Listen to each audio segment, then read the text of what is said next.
We can't keep pretending this isn't happening. I know.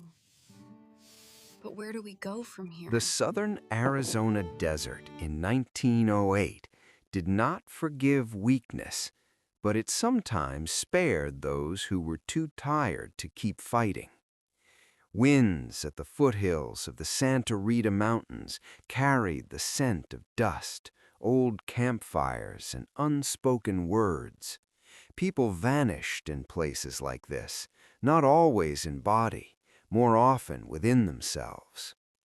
Few came here seeking a new beginning, yet this was where one sometimes took shape. This is a story about a woman who learned to live alongside loss, and a man who spent too many years believing himself unworthy of forgiveness. If you are drawn to stories where silence speaks louder than words, stay with us and subscribe to Dust and Devotion Tales. The land around Redstone seemed to recognize Marion Holloway long before it accepted anyone else. She moved across it with the certainty of someone who had learned where not to hesitate, where the ground could betray a careless step, where the heat would demand its price. The house near the dry bend of the San Pedro River stood firm against the elements, weathered but unyielding, much like the woman who kept it alive. It had been built with intention and hope years earlier, and though those hands were gone, their presence lingered in every beam and nail. Marion's days followed a strict rhythm shaped by necessity. Morning arrived early, bringing with it dust, labor, and the unspoken understanding that rest was a luxury she could not afford. She tended the land with a precision born not of passion, but of survival, knowing that any neglect would be answered swiftly and without mercy. By midday, the sun pressed down with relentless force, yet she endured it without complaint, her movements economical, her focus unwavering. To the town of Redstone, she was reliable and distant, a woman who kept to herself and asked nothing of anyone. What the town did not see was the effort it took for her to remain this way. Every task was a deliberate act of control, a way to keep memory from rising too close to the surface. The silence of the house at night carried echoes she never allowed herself to name. Loss had taught her discipline, and discipline had become her shield. She believed that if she kept moving, kept working, the past would remain behind her, contained and harmless. Samuel Reed observed Redstone from its margins, never fully stepping into its center. His arrival had been quiet, almost unnoticed, marked only by the practical need for an extra escort along the trade routes. He stayed where expectations were low and questions were few, choosing anonymity as a form of protection. His presence carried a tension that did not go unnoticed by those who paid attention, a constant readiness that suggested he trusted neither place nor people. He noticed Marion first as part of the landscape, another fixed element in a town defined by impermanence. There was a steadiness to her that stood apart from the rest, a resilience that did not seek acknowledgement. Over time, that observation sharpened into recognition. He saw in her the same careful restraint that governed his own movements, the same refusal to linger where pain might surface. Though they did not speak, a quiet awareness settled between them, subtle but persistent. Neither understood the significance of that recognition yet. Both were still bound by the belief that survival required distance, that connection invited loss. But the desert, patient and unforgiving, had a way of drawing lines that could not be ignored. As the days passed, the presence of another became impossible to dismiss, and the land that remembered them both seemed to wait, as though anticipating what they had not yet dared to consider. Samuel Reed did not come to Redstone seeking permanence. His work along the trade routes required him to stay alert and unencumbered, and the town served only as a convenient stop between stretches of dust and danger. He rented a small room on the outskirts, seen as both discipline and distraction. It was easier to focus on what could be controlled than on what refused to loosen its grip on his mind. The memory followed him everywhere, resurfacing most vividly in moments of stillness. A choice made under pressure, a judgment clouded by urgency, and the life that had ended because of it. Samuel carried that weight without seeking absolution, convinced that usefulness was the closest thing to redemption he deserved. He worked efficiently, spoke little, and kept his distance, believing that attachment would only reopen wounds best left sealed. Marion's presence unsettled that belief. He noticed her during supply runs at the edge of town where practical needs replaced idle talk. There was a familiarity in the way she carried herself, a quiet endurance that did not ask to be seen. She moved through her tasks with a confidence born of necessity rather than pride, and Samuel recognized something of himself in that restraint. The awareness did not comfort him, but it lingered all the same. Their encounters remained brief and unremarkable on the surface, yet each left an impression that followed him back to the road. He found himself anticipating those moments, unsettled by the realization that he was beginning to care about a place he had intended to leave behind. Redstone no longer felt entirely temporary, and that shift brought with it an unease he could not ignore. As weeks passed, the distance he maintained grew harder to justify. The desert, once a reliable buffer between himself and others, seemed to narrow around him. He sensed that the careful separation he relied upon was weakening, and with it came the fear that the past he had buried might find its way back into the present. Samuel knew from experience that unresolved matters rarely stayed silent forever, and the thought of their return cast a long shadow over the fragile calm he had found. He did not yet know how close that reckoning truly was, only that something had begun to shift. The land, the town, and the woman who moved through both with quiet resolve were drawing him toward a choice he had avoided for years. And for the first time, he wondered what it might cost him to keep running. By the time winter settled fully over Redstone, Samuel Reed had stopped thinking of his presence there as temporary, though he still refused to call it permanent. The distinction mattered to him. Temporary suggested an end already planned. Permanent implied a promise he was not yet willing to make. So he existed in the space between, staying without declaring why, remaining without announcing how long. The cold reshaped the town's rhythms.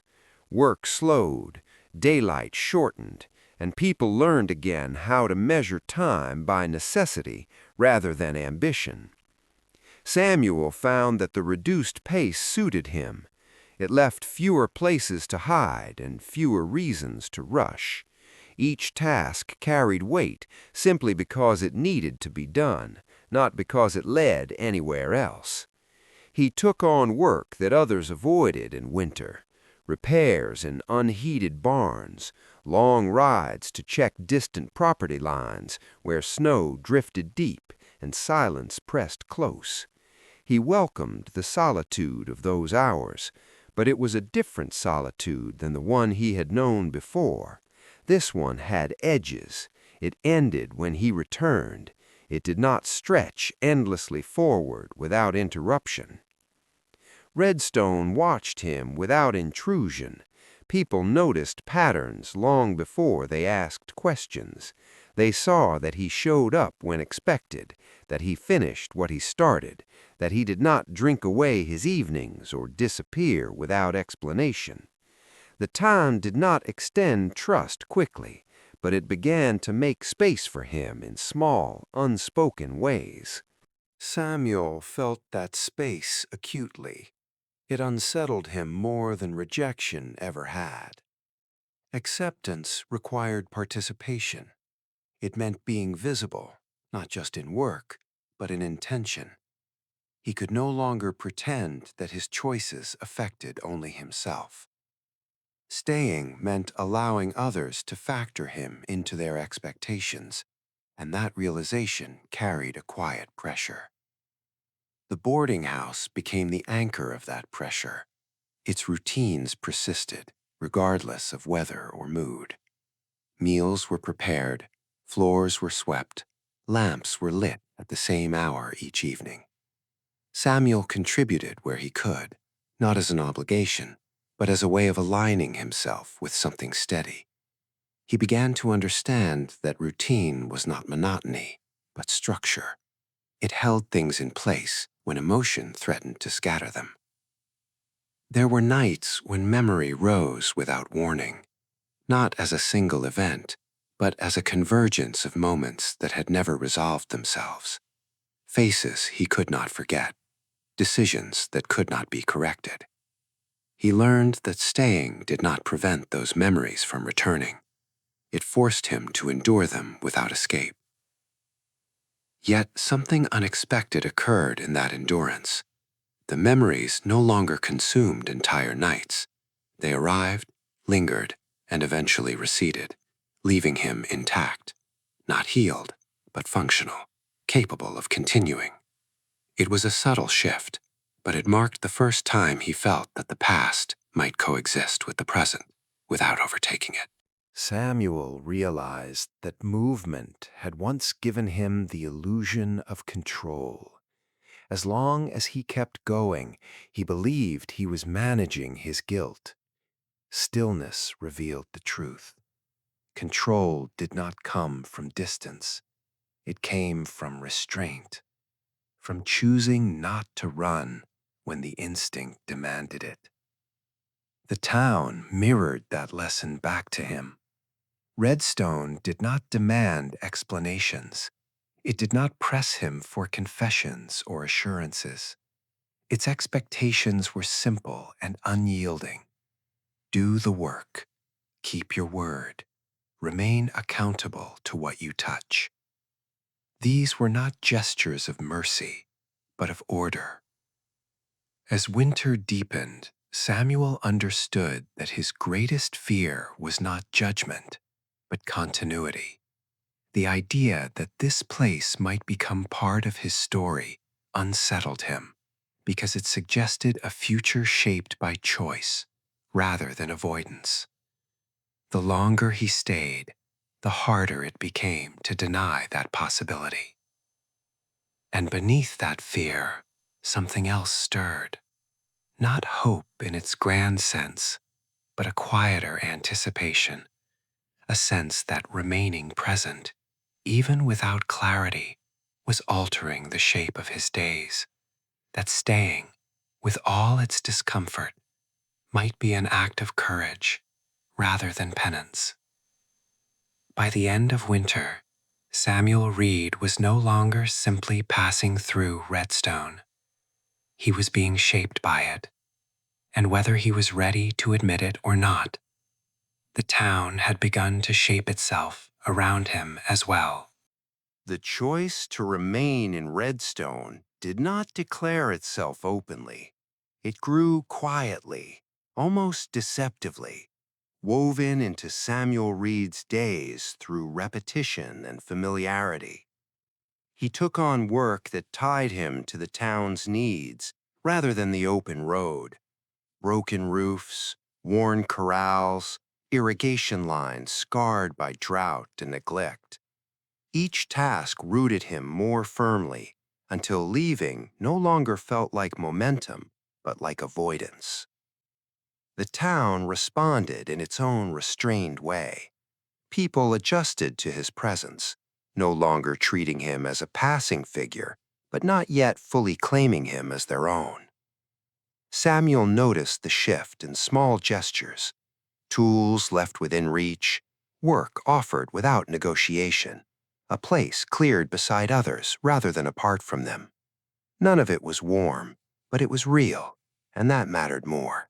Marian remained a steady presence at the center of this gradual change. She did not ask him to explain himself or to define what he was becoming. Her quiet acceptance created a space where he was not required to perform or defend.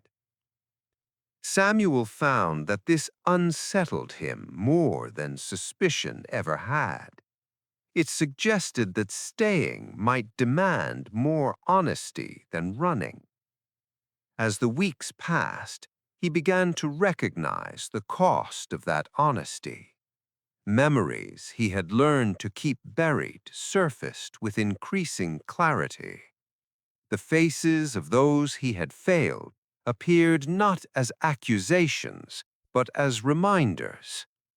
Staying meant carrying those memories in the open, without the insulation of distance. It meant being seen not just as a capable worker, but as a man with history.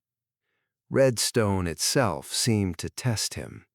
Old rumors drifted back into circulation, shaped by half-remembered truths. Samuel sensed the town weighing him, measuring his actions against what little it knew of his past. He did not interfere with the process. He understood that trust, if it came at all, would come slowly. By the end of winter, Samuel realized that staying was no longer passive. It was an active decision, renewed each morning when he did not pack his gear. The weight of that choice pressed on him, heavy but clarifying. He was no longer hiding from what he had been. He was standing in the place where it all might finally matter.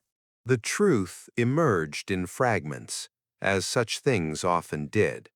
A name spoken too carefully. A question that lingered just long enough to reveal intent. Samuel recognized the pattern from towns he had passed through before. The past had a way of traveling faster than expected, carried by shared experiences rather than direct knowledge. He did not deny what surfaced, nor did he attempt to shape the narrative. Years ago, he had learned that controlling perception was a losing battle. What mattered now was how he lived with the truth, rather than how it was received. Still, the awareness that his history was no longer his alone brought an old tension back into his chest. Marian learned of it gradually, through circumstance rather than confession.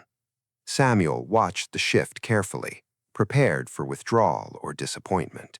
Instead, he found her attention sharpen rather than fade. She did not soften her view of him, but neither did she reduce him to a single moment. That distinction unsettled him more deeply than rejection would have. For the first time, Samuel was forced to confront the possibility that his own judgment had been harsher than that of others. He had carried his guilt as a fixed identity, allowing no space for transformation. Seeing himself reflected through Marian's steadier gaze cracked that certainty. It did not erase responsibility, but it reframed it. The town reacted unevenly. Some held back, others offered cautious acceptance, and a few remained openly distant. Samuel accepted all of it as earned. What surprised him was the absence of outright hostility. Redstone, shaped by its own share of losses and errors, understood the cost of flawed decisions better than most places. Through this tension, Samuel and Marion's connection deepened, grounded in shared endurance rather than idealism. They were not bound by promises or illusions of repair. What held them was a mutual refusal to look away from what had been broken. In that honesty, Samuel felt something he had long denied himself, the possibility that accountability and belonging were not mutually exclusive. Spring arrived slowly, without spectacle, as if the land itself hesitated to believe in renewal. The frost loosened its hold on the soil, mornings grew clearer, and the light lingered longer on the edges of Redstone.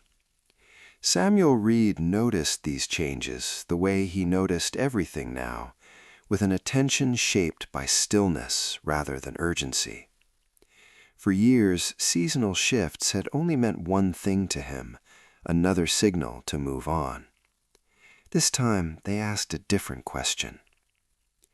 Work along the routes began to stir again.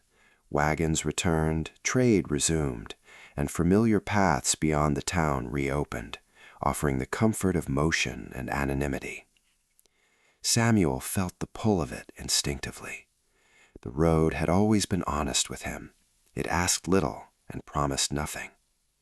Leaving had once felt like the only responsible choice, a way to ensure that whatever he carried would not burden others. But Redstone had altered that equation.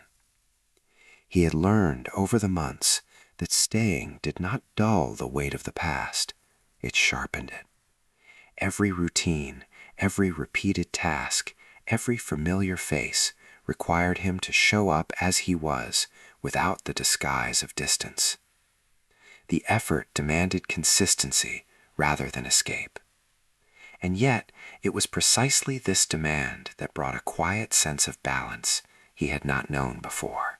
The boarding house stood at the center of that balance, not as a refuge from memory, but as a place where memory did not dominate. Samuel's days began and ended with its presence, with the steady rhythm of labor and shared space. He had become part of its function, another set of hands keeping things upright, another presence woven into its daily order. The work was unremarkable, but it was necessary, and that necessity grounded him. Samuel came to understand that belonging was not granted through grand gestures or declarations. It grew from reliability, from being there when expected, from finishing what one started. Redstone had not asked him to be more than he was. It had simply given him the opportunity to be consistent, and in that consistency, something within him settled. The town did not forget his past, and neither did he. The difference was that it no longer stood alone in defining him. He measured himself now by the care he took, by the restraint he practiced, by the quiet ways he chose responsibility over retreat. Each day he stayed reinforced that choice, until it became less an act of defiance against guilt and more an expression of intent. There were moments when doubt resurfaced, when the instinct to leave pressed hard against his resolve. He knew that nothing guaranteed permanence. Trust could erode, circumstances could shift, and the fragile equilibrium he had found might not endure. Yet for the first time, uncertainty did not feel like a threat. It felt like honesty. Samuel Reed remained in Redstone, not because the past had been forgiven or rewritten, but because he had learned to live alongside it without surrendering to it. The land did not erase his mistakes, and the town did not absolve him. What they offered instead was space, space to continue, space to be accountable, space to remain. And in choosing that space, again and again, he discovered a form of redemption that did not rely on erasure, but on presence. A redemption practiced quietly, over time, through work, restraint, and care. If this story found a place with you, if its slow turning meant something, consider subscribing to Dust and Devotion Tales. More stories of endurance, quiet courage, and hard-won belonging are waiting.